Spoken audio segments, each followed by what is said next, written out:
All right, welcome back, everybody. Episode 3. And we are diving headfirst into, well, a weekend overflowing with FA Cup action. It's the 5th round, folks. 8 matches ready to go. And it's a real mix, isn't it? We've got the Premier League heavyweights, those big names, and then some championship sides looking to, well, cause a stir, pull off a real shocker. This is it, yeah. The FA Cup, it's the stage where the underdogs can become legends, the drama, you just never know what's going to happen. Oh, absolutely. And going through the material, I'm already getting excited. First off, VAR, it's back, can't escape it.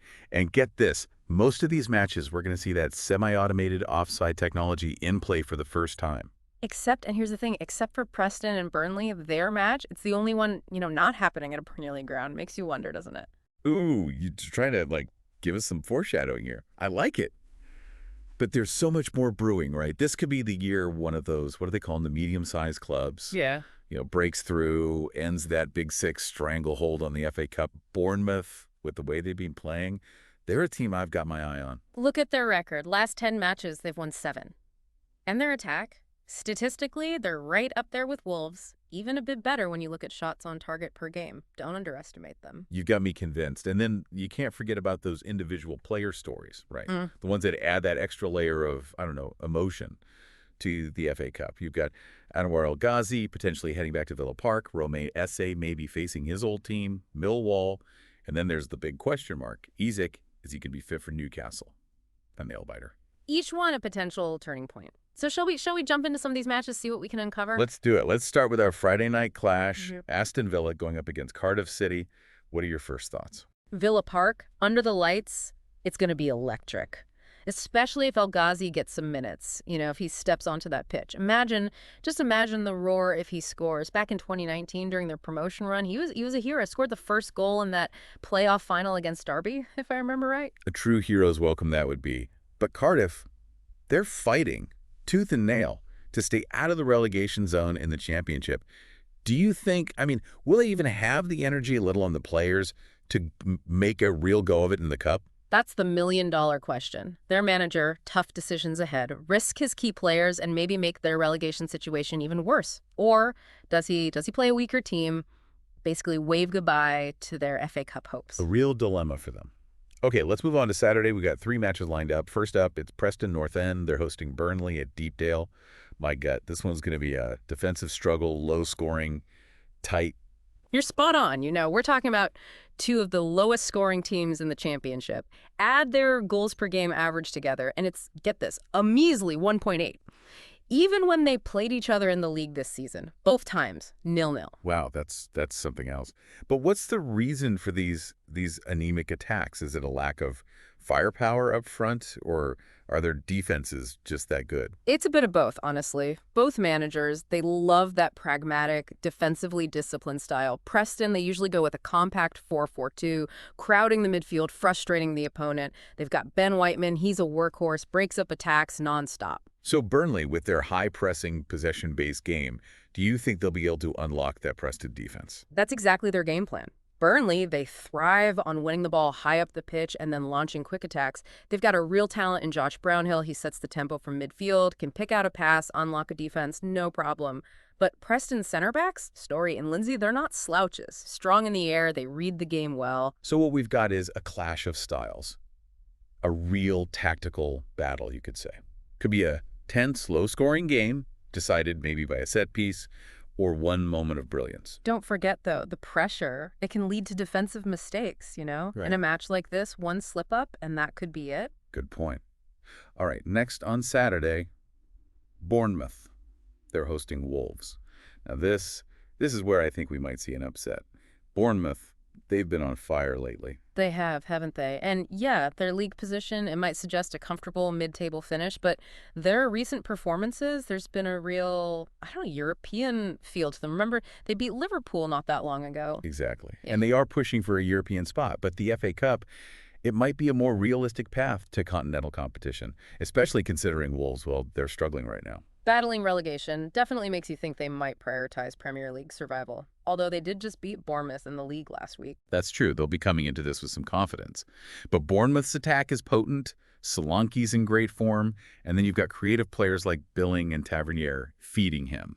It's a dangerous combination, but they do have some key injuries to contend with. Kelly and Stanislas, both doubtful for this one. That could really impact their attacking flow. Good point. Good point. Okay, to round off Saturday, we've got the ultimate David versus Goliath matchup. Manchester City hosting Plymouth Argyle. Okay, let's be honest. On paper, this looks like it's already decided. But is there even a tiny chance that Plymouth could pull off a miracle? Let's face it, Manchester City, they're a footballing machine. Plymouth, they're fighting it out in League One, 2 divisions below. But this is the FA Cup, right? Logic, form, sometimes they just fly out the window. Plymouth, they've got nothing to lose, and they've shown before that they can raise their game against those Premier League teams. Remember their performances against Brentford and Liverpool in the earlier rounds? They were impressive. Oh, I do. It's that giant killing spirit we were talking about right at the beginning. Yeah. So what would Plymouth need to do to even have a prayer against a team like City? First things first, they'd need Pep Guardiola to really rotate his squad. And even then, Plymouth, they'd need to defend like their lives depend on it. Every player would have to have the game of their careers, take every chance they get, and, well, they'd need a lot of luck. Okay, so it's a long shot. Mm-hmm. But it wouldn't be the FA Cup without a few upsets, right? Do you think, honestly, any chance Plymouth can make this even remotely competitive? Well, they have been looking better recently under their new manager, Moran Muslik. Their away form has been pretty good, so you never know. Maybe they can frustrate City for a bit, at least make them work for the win. I can already see the headlines. Plymouth holds City to a narrow 1-0 win, a moral victory at least. Stranger things have happened in the FA Cup. All right, we've covered Friday and Saturday. Should we take a quick break and then get into those Super Sunday matches? All right, Super Sunday, kicking things off with a London derby. Crystal Palace taking on Millwall. Bit of an edge to this one, don't you think? Oh, absolutely. We've got the Romain Essa story to follow. Young talent going up against his old team just weeks after switching sides. And he's already made an impact at Palace, hasn't he? He scored a fantastic goal on his Premier League debut. Although he hasn't been getting consistent minutes this match, this could be his chance, to really make a statement. Can you imagine if he scores the winner against Millwall? Talk about a storybook moment. He's going to be fired up for this one. No doubt about it. But Millwall, they won't be pushovers. Yeah. Tough team, well organized, and I think they'll relish that underdog role. Their captain, George Honeyman, he's a real enforcer, leads by example, loves a tackle. This could get feisty. Speaking of potential turning points, let's head up north to St. James's Park. Newcastle taking on Brighton.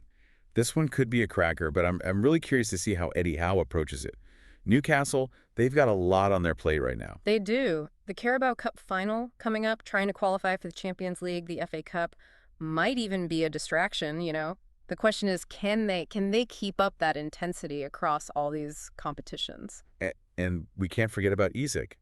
How much is his absence going to affect Newcastle's chances? Mm-hmm. He's been crucial for them. Absolutely. Since he joined, it's been like a revelation. Adds so much dynamism to their attack, his pace, his power, that clinical finishing. If he's not fully fit, it's a big blow for Newcastle. Wilson, he's a decent backup, but he doesn't have that Isak X factor. So maybe Brighton see this as an opportunity. They've been one of the surprises of the season, haven't they? Playing some really attractive attacking football. Definitely. Well coached, clear identity. McAllister running things in midfield. Matoma, a constant threat on the wing with his trickery and directness. Yeah. And then Ferguson up front, he's been a revelation. Sounds like we're in for a tactical battle here. Yeah. Okay, let's wrap up Super Sunday with a classic FA Cup encounter. Manchester United versus Fulham at Old Trafford. A match steeped in history. Oh, it is.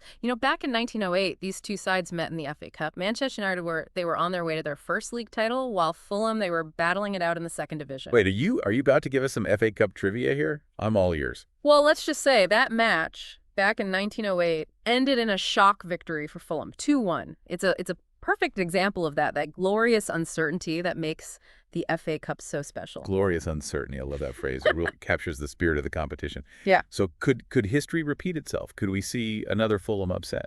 Well, Fulham, they're a good side, Playing with confidence, playing with flair under Marco Silva. Mitrovic, he's a proven goal scorer at this level, and they've got Pereira and Kearney in midfield pulling the strings. But Manchester United under Ten Hag, they're a different animal, aren't they? They've been, well, a force to be reckoned with this season. They have, but they've shown weaknesses too, haven't they? Teams that press them high, disrupt their rhythm, they can struggle, and Fulham, they might just fancy their chances of doing that. I'm getting upset vibes here. This is why we love the FA Cup.